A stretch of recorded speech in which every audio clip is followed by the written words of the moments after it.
Welcome back to New Rockstars. I'm Erik Voss, and this is a breakdown of Star Wars Andor Episode 11, Daughter of Ferrix, which sadly says goodbye to Maarva, but hello to actual wars in stars that some viewers have been missing from this Star Wars series, even if you've seen an original design of the 1977 film just to put it right back to bed. But overall, this episode was a delight of Star Wars ship designs if you're looking closely, and there's just some really cool visual details to appreciate from this episode, so let's break down everything that you might have missed. Nicholas Britell's opening music changes ever so slightly episode by episode, and notice here the heartbeat thump percussion is a soft electronic wail over it.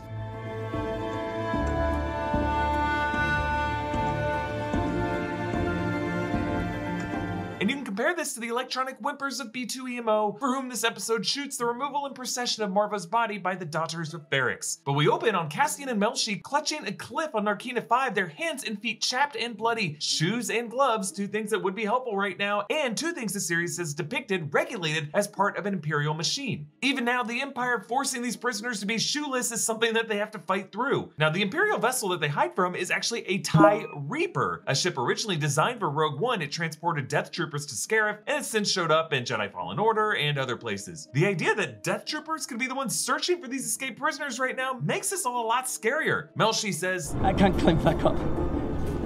You hear me? I hear you. My hands won't work.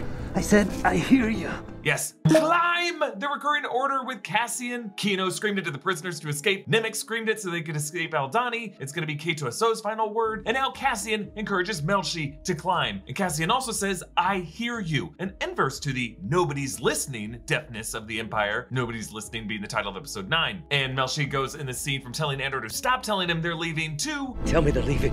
This is Melshi's way of inviting Andor to give him hope, because that's all he needs to climb out of despair. And we transition from Cassian and Melshi overhead on the cliff to a match dissolve to an extreme close-up of the liquid in the cup resting atop B2EMO as he watches the Daughters of Ferrix work. This transition has the effect of superimposing Cassian and Melshi underwater briefly, a recurring motif with Cassian as an aquatic creature. In these opening seconds, we don't even know really what we are looking at, which is really how grief can feel. The Daughters of Ferrix is a society of women who care for the sick and elderly, I suppose a mix of Meals on Wheels and hospice. We hear their voices discussing moving the sheets, but leaving Cassian's bed as is because Maarva would have wanted it that way. It's interesting how these women have a sense of what Maarva's will was beyond her death. And since she wanted to be a rebel up until the moment she died, it makes me wonder if she could have set in place some deeper plan for her remains. More on that later. But we're seeing all this from B's point of view, closer and closer on his photoreceptor lens as he takes all of this in. Now, yes, the eye close-up does evoke Hal from 2001: A Space Odyssey, but in that case, the central red light connoted soulless evil. But here, it's a red-orange ring around a dark pupil, something closer to the human eye that draws us in instead of repelling us. B vibrates and the liquid in the cup sloshes until the cup falls off and Brasso catches it. B is more than a piece of furniture or a coaster. He emotes his own form of grief for Maarva. B sits beside Maarva's empty chair with her cane leaning against it and her work gloves hanging behind, the closest representations he still has of her. And we continue to stay inside from B's point of view, watching as the Daughters of Ferrix carry Maarva's body out in a procession adorned with plants, which is a rare color for this rust-tinted town. We see Maarva through a circular portal matching the shape of B's eyepiece, and we actually see his shell reflected in the dirty window lined up directly over Maarva's body, as if his spirit is always staying with her. And towing that cart is actually a newer model ground mech salvage assist unit, which is especially sad for B, because if he was a younger droid, you could say he'd be able to serve as a pallbearer himself. Cassie and Melshi come across some native Narkinians, the Pemular brothers, Joule and Freedy. Joule is played by Matt Lyons, who puppeted Dr. Quadpaw in episode 6. Freedy is played by Liam Cook, who played Ochia Bestoon in Rise of Skywalker. They're fishermen, they talk funny, and it's just nice to see a few more non-humans in Andor. Their ship is a quad jumper, the same type of vessel as the Tug B-13 craft seen in Unkar Plutt's Jakku Lot in Force Awakens. That's the one that got destroyed, so they had to resort to that piece of junk, the Millennium Falcon. Now, these fishermen haven't been very successful. Only a few eels hang from their line, but they ensnare Cassian and Melshi in these sticky nets. And again, we come back to this fish motif. Remember, Dedra was talking about casting her metaphorical fishing net with Bix, and Cassian has often been likened with a fish who last episode had to escape by swimming. Meanwhile, Dedra speaks to her subordinates via video chat, and I just like how what we see on their screens lines up with the angles of where the webcam would be for them. Like for Dedra, it's a low angle pointed upward, and in Dedra's view, you can see the camera is further away to show all three subordinates. And I'm not sure if Dedra's video screen was VFX'd in this shot, but they did add the reflection of the screen on that black surface to the console to the right of it. The officer explains the Ferrix burial custom.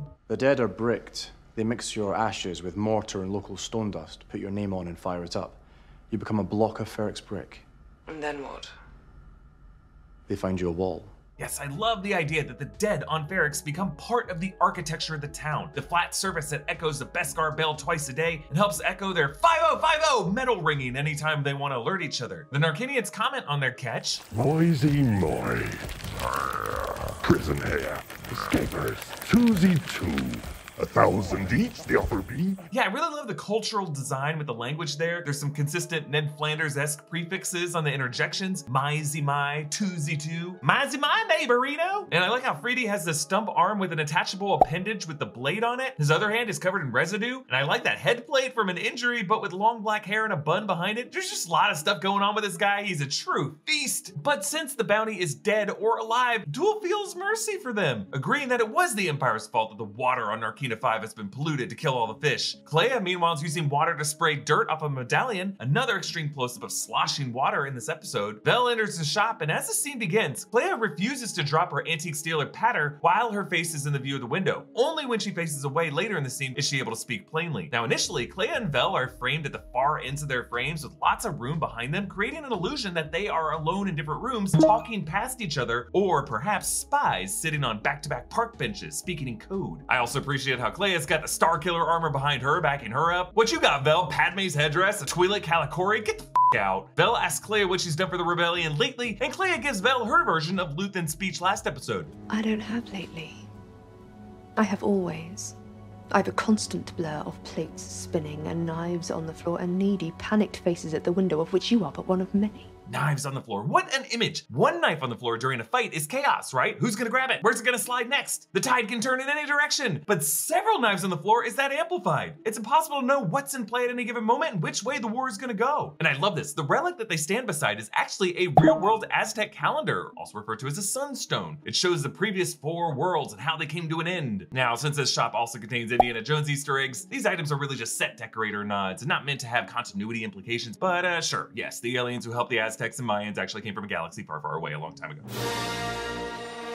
Our boy, the Time Grappler, returns this episode ringing the Beskar bell. I assume this bell's gonna have some importance in the Ferrix finale next episode. Now, as Brasso prepares to leave Maarva's home, a lamp remains lit beside Maarva's gloves. This is how they were going to leave her home. Kind of a way of keeping vigil beside this one representation of her in the home. Brasso has this interesting line about Maarva moving on, her life continuing, and he's referring again to this brick, how it's bound a wall somewhere. And again, since Maarva was obsessed with continuing to be a rebel in her golden years, exploring a tunnel crawl space underneath the Ferrix hotel, hoping to overtake it, I'm hoping that that brick could have been added to that tunnel, like a keystone, so that knocking it out could crumble the whole tower or something like that. It would just be awesome if Maarva's brick could be thrown at someone's face, playing some pivotal role in a riot next episode. Now, there's only a bit of Andor left this season, so the tension is so thick, you could cut it with a knife. And if you had a Kamikoto Japanese steel knife, you could slice that tension like a professional chef. Kamikoto makes Japanese steel kitchen knives using traditional techniques. Kamikoto builds on over 800 years of Japanese knowledge, technology, and expertise. Their knives have been meticulously handcrafted using traditional techniques that date back to the Edo period of Japan. Kamikoto only uses Japanese steel. Each blade is crafted using techniques that have been honed and perfected by generations of knifesmiths. Each knife goes through a rigorous 19-step process that takes literal years to complete. Their expert bladesmiths hone and shape raw steel into knives, polishing and sharpening them to an excruciatingly fine edge. And every Kamikoto knife comes in this beautiful heavy-duty ashwood box. Not only is it a great place to keep your knife so that it doesn't make your other knives jealous, it also makes Kamikoto a really great gift. I mean, whatever knife you need, Kamikoto's got it. There are 5-inch utility knives, 7-inch Santoku blades, 8.5-inch slicing knives, and more. The quality and versatility of Kamikoto knives is world class, which is why they're used in Michelin star restaurants around the world. And Kamikoto is running a massive Black Friday sale right now, and it's offering New Rockstars viewers an extra $50 off any purchase with discount code NewRockstars. So go to kamikoto.com/NewRockstars to support our channel and get a knife of your own. Bix continues to recover from her sound torture, but interestingly, what echoes in her mind isn't the Dizonite children's screams, again, which we never hear. It's really the voice of Dr. Gorst describing it beforehand. They make a sound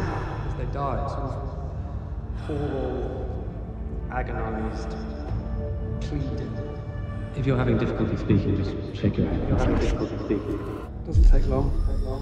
The idea here is that what is even more sickening to Bix than the screams themselves is the calm way that Gorst described them. And we see a close-up of that grid of 6 security cameras, the same type of cameras Han and Chewie shoot out on the Death Star. And Bix sees a hollow projection of Anto Krieger. That's the rebel that Luthen is going to allow to fall into the ISB's trap. And now it looks like the ISB thinks that he is Bix's contact, the one that they codenamed Axis. Meanwhile, Mon watches as her daughter Leda leads a Chandrillan girls prayer group with some problematic sounding chanting, yielding and acceptance, safe in the braid of the old ways, true and steady and braided in trust. The old ways hold us, safe in the knot, in the binding. The old ways teach us, bound against the wind, tied to shore, tethered in permanence, safe in the braid of the old ways.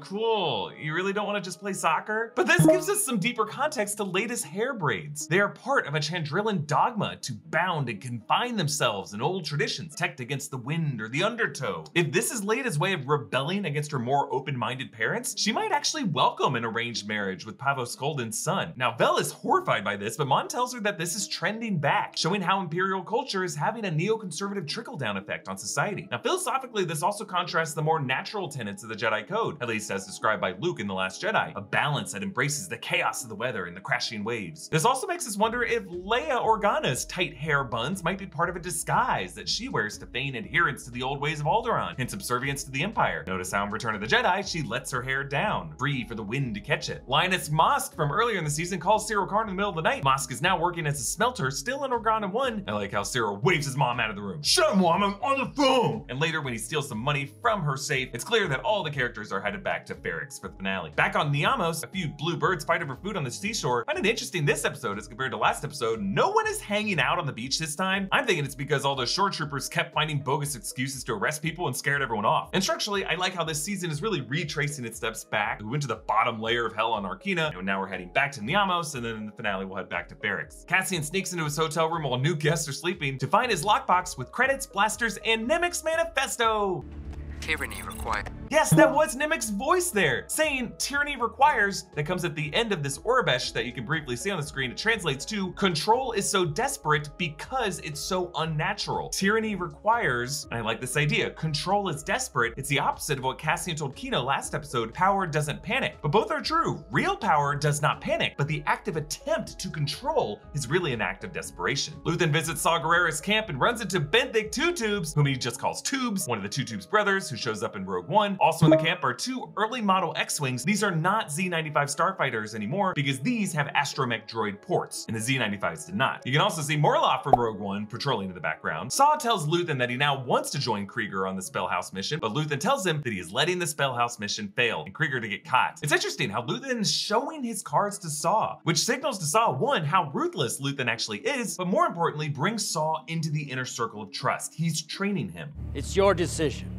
But know the choice. We let Krieger go down and play the long game, or do we warn him and throw away a source it's taken years to cultivate? Yeah, this is a sly test by Luthen on Saw, trying to get Saw to take a leadership role. Because Luthen knows that his days are probably numbered, but if he can get Saw to just start thinking strategically, to make these kind of hard decisions, he'll have a new leader among the rebel extremists to rely on. I like how Saw at first just gets paranoid, wondering who among his partisans might be Luthen spies as well. But Luthen mockingly says it's Tubes, just to prove this point to Saw that this exercise is a waste of time. Saw at first says, "There's no way out alive." Yeah, he's referring to the base right now, but this also echoes the one way out chorus of last episode. For these rebels, really their one way out is death. Luthen and Kleya have a coded conversation about losing an antique to another dealer, but it's actually referring to Cassian. But Luthen gets stopped by an Imperial cruiser. Arrestor Cruiser.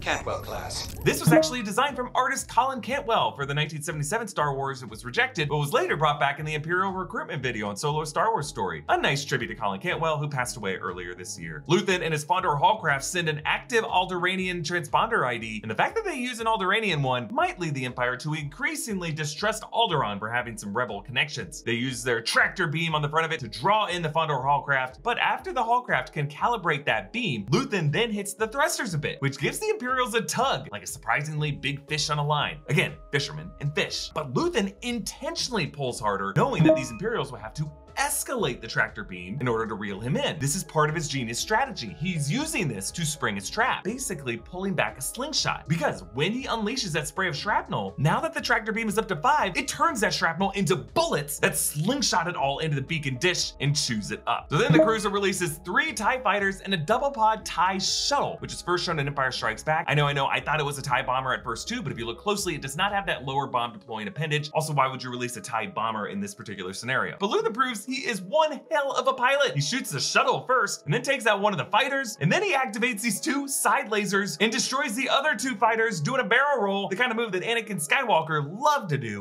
I'll try spinning, that's a good trick.